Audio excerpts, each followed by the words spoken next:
made a list over on Letterboxd. Follow me on Letterboxd, Radio Mike on Letterboxd. I made a list of ranking movies that are based on books that I've read. So I'm not just doing any movie based on a book. It's just like I have to have read the book. And I've only watched, what's this, 4, 8, 12, 16, 20, 24. So 27 books I've read, I've watched the movie of, I think, as far as I can remember. And I wanted to talk through them now, working backwards from the lowest rated ones to the top. So the lowest rated 2 movies that I've seen that are based on books are The Chronicles of Narnia, Prince Caspian, and The Chronicles of Narnia, The Voyage of the Dawn Treader. Have read the books, and I've said I think the Narnia books are pretty average. I think Lion, Witch and Wardrobe is pretty good, but the rest are pretty average from what I've read. And I thought the movies, particularly Prince Caspian, was like nearly a 3-hour movie. And they're very much kids' movies. Kids' movies shouldn't be like pushing 2 hours, let alone pushing 3 hours. Voyage of the Dawn Treader was a little bit better, pushing 2 hours, but I guess just a little bit better, but still not very good. Following that from the bottom, and I have read the book of this, you might be surprised, The Neverending Story. Now, what I will say is the movie of The Neverending Story is way better than the book. The Neverending Story book is one of the worst books I've ever read in my life. Only the first half of the book follows the movie. Then there's a whole other half of the book that is awful. Because Bastian, the main character, the whole storyline is he starts like losing his memories and he turns into essentially a dickhead. And funnily enough, it's not fun reading a book where the main character is a huge dickhead. Who would have thought? So I think the movie's better than the book, but I still don't think the movie's very good. Moving ahead, Carrie, the movie with Chloe Grace Moretz from 2013, based on the Stephen King novel of the same name. I have read Carrie the book. I don't particularly enjoy Stephen King's writing style, and I thought the movie was like pretty average. Like it was fine, but not amazing. I think the book kind of gave it a little bit more darkness than what the movie was able to do. But overall, I enjoy the story of like girl who has superpower, like telekinetic powers and uses them for evil. I like that. I like that story. Movies. Next one is Ready Player One. Incredible book. If you haven't read it and you like this podcast, you'll probably like Ready Player One. It's just like a sci-fi dystopian future novel that has heaps of pop culture references. It's very much a nostalgia baiting book. The movie though, one of the worst movies I have ever seen in my life. Hated it so much. Thought it was so bad and such a long and terrible adaptation of the book that was so good. So I was so disappointed. Following that, The Invisible Man. Based on it's the movie that came out in 2020, The Invisible Man, which stars Elizabeth Moss, was a pretty good horror film that's loosely based on the book, like very, very loosely based on the book. The book is pretty enjoyable. It's more comedic than anything else, and it's like a sci-fi. I think it's by H.G. Wells, who wrote The Time Machine as well, which was the book that coined the name Time Machine. Invisible Man movie, followed by, next up, The Bridge to Terabithia, a book I read in year 8 English.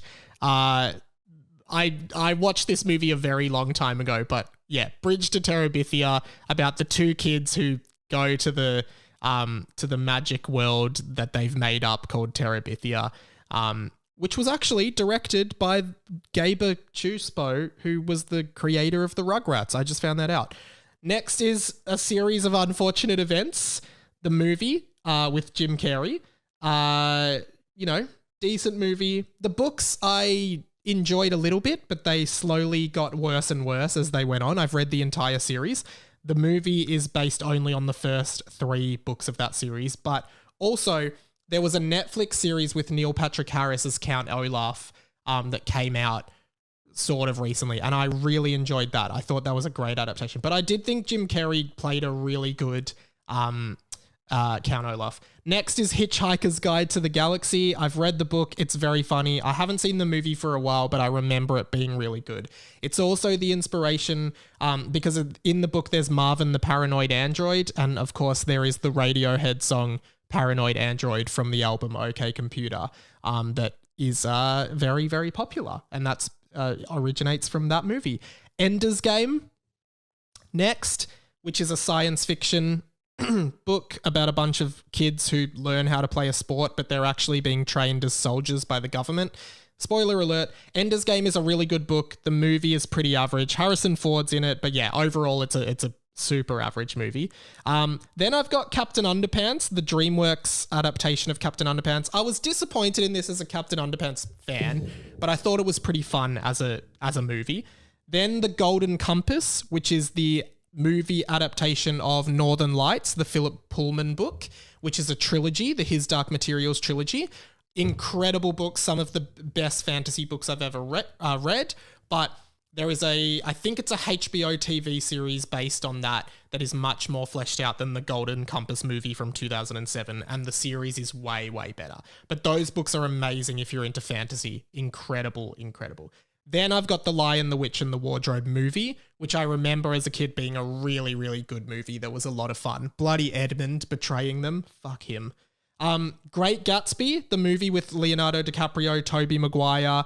That was a really, really good movie with an incredible soundtrack by Lana Del Rey back in the day. I thought that was good. The book I did in like year 10 literature at school and didn't enjoy too much, but yeah, I remember The Great Gatsby being good. Stardust, the movie, came out in 2007, high fantasy. Read the book as well. It's by Neil Gaiman. One of the worst books I've ever read as well. Terrible, terrible book. But then I watched the movie and actually really enjoyed it. I thought the movie adapted like the book so much better than the writing of the book was so dense. The movie was so much more bright and like, so I don't know. I hated the book. Then The Giver movie. One of my favorite books of all time. Did it at year 8 in English. I think it's a fantastic young adult novel that explores lots of really dense and, and confronting themes. The movie was pretty good. Like, they really Hollywooded the story a bit, but I actually did enjoy the movie, maybe because I enjoy the book so much, but highly recommend that book if you've never read it. Then I go to Big Fish. I thought the movie of Big Fish was really, really good. Tim Burton directed it. Amazing. The book was pretty crap. I think the movie was a better version. Then I basically go Harry Potter and the Chamber of Secrets, Goblet of Fire, Order of the Phoenix, Deathly Hallows Part 1, Philosopher's Stone, Deathly Hallows Part 2, Half-Blood Prince. Then we go to Holes, the 2003 movie with Shia LaBeouf, or however the fuck you say that dude's name. Incredible adaptation of an amazing book. If you've not seen Holes the movie, go and watch it. It is a fantastic, fantastic movie. And the book is a great book. You could read it in a day. It really holds up. A lot of Harry Potter and the Boys stuff was really influenced by what I learnt from reading Holes as a kid. I did it in year 7 at school. Then, second up is the movie Lion, which is based on the book A Long Way Home, which is a true story. I've talked about it on the podcast before. The movie Lion, one of my favorite movies of all time. And then number 1 is Harry Potter and the Prisoner of Azkaban. Amazing movie, amazing book. Those are all the books I've ever read that are based on books. Sorry, those are all the movies I've ever seen that are based on books. Write in other book movies that you've seen and read the book and what you thought of them and how they were adapted. Oh, I realize I have to add The Lord of the Rings to this list now because I've obviously read the book and watched the movie. So that's an update I will have to make. I would love to hear more of these books adapted into movies. What are the best ones? What do you think? Because I really want to read the Battle Royale book, which is that Japanese film that's basically like the Hunger Games on steroids that was based on a Japanese book as well. So yeah, that's kind of where I am.